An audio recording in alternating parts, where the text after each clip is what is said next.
श्री कृष्ण कहते हैं, हे कौन्तेय, तुम्हारा अधिकार सिर्फ इतना है कि तुम अपना कर्म करो। उसके फल पर तुम्हारा अधिकार नहीं है। तुम्हें तुम्हारे कर्म का क्या फल देना है ये मेरी इच्छा पर निर्भर है। तुम्हें फल देना मेरा अधिकार है। इसलिए जिस चीज पर तुम्हारा अधिकार ही नहीं है उसके बारे में सोचने की जरूरत नहीं है। तुम सिर्फ अपना कर्म करो और फल की चिंता मत करो। कुछ सवालों के जवाब हम जिंदगी भर खोजते रहते हैं पर वो हमें कभी नहीं मिल पाते। ऐसा मेरे ही साथ क्यों होता है? ये ख्याल हम सबके दिमाग में कभी न कभी जरूर आ ही जाता है। आपके मन में भी शायद कभी ये विचार जरूर आया होगा कि ऐसा मेरे ही साथ क्यों हुआ। बाकी सब तो कितने खुश हैं, कितने आराम से अपनी जिंदगी जीते हैं, तो फिर मेरे साथ ऐसा क्यों, है ना? मेरे भी मन में आता है। बात थोड़ी अजीब है पर सच है। हम एक दूसरे को जानते भी नहीं पर होता सबके साथ एक सा है। दिमाग तो है हम सबके पास पर ज्यादा वक्त हम यही सोचने में लगा देते हैं कि ऐसा क्यों हो रहा है। पर असल में ऐसा सिर्फ हमारे साथ नहीं,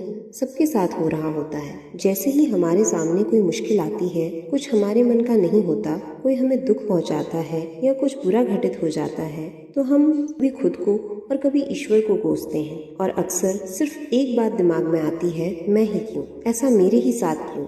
अगर बोलना ही है तो कहिए, ऐसा मेरे भी साथ क्यों?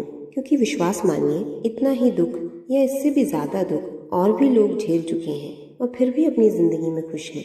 या शायद उन्होंने अपने गमों में हंसना सीख लिया है। जब मैं ऐसी बातें सोचती हूँ तो मुझे बचपन में सुनी एक कहानी याद आती है कि एक इंसान था जो इसलिए रोता रहता था और भगवान को भला बुरा कहता था क्योंकि उसके पास जूते नहीं थे, और जब वो चलता था तो उसके पैरों में कांटे और पत्थर चुभते थे और वो दर्द से करहा कर रह जाता था।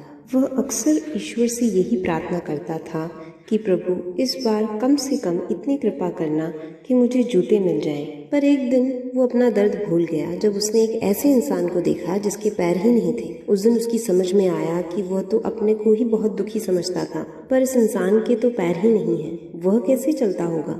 कहानी में कुछ नया नहीं है पर फिर भी एक बहुत बड़ी शिक्षा देती है, और अगर हम इस बात को अपने जीवन में उतार लें तो शायद हम अपने दुख पे इतना ज़्यादा निराश नहीं होंगे। जब भी आपको लगे कि आप बहुत ज़्यादा दुखी हैं, हमेशा उस इंसान को देखें जिसके पास आपसे भी ज़्यादा दुख है, और खुद को खुशकिस्मत समझिए कि ईश्वर ने आप पर इतनी कृपा बना रखी है कि उसकी जगह पर आप नहीं हैं। सबके अपने अपने गम हैं, किसी के भी गम कम नहीं है। तो सबसे अच्छा तरीका है कि अपनी ज़िंदगी जियो आराम से। और एक आसान तरीका है खुश रहने का कि अगर आप कुछ पाना चाहते हैं और वो चीज़ आपको मिल जाए तो अच्छी बात है, लेकिन अगर ना मिले तो और भी अच्छी बात है, क्योंकि इसका मतलब है कि ईश्वर ने आपके लिए कुछ और सोच रखा है और वो इससे भी ज़्यादा अच्छा होगा। पूरी वीडियो देखने के लिए आपका बहुत बहुत धन्यवाद। मिलते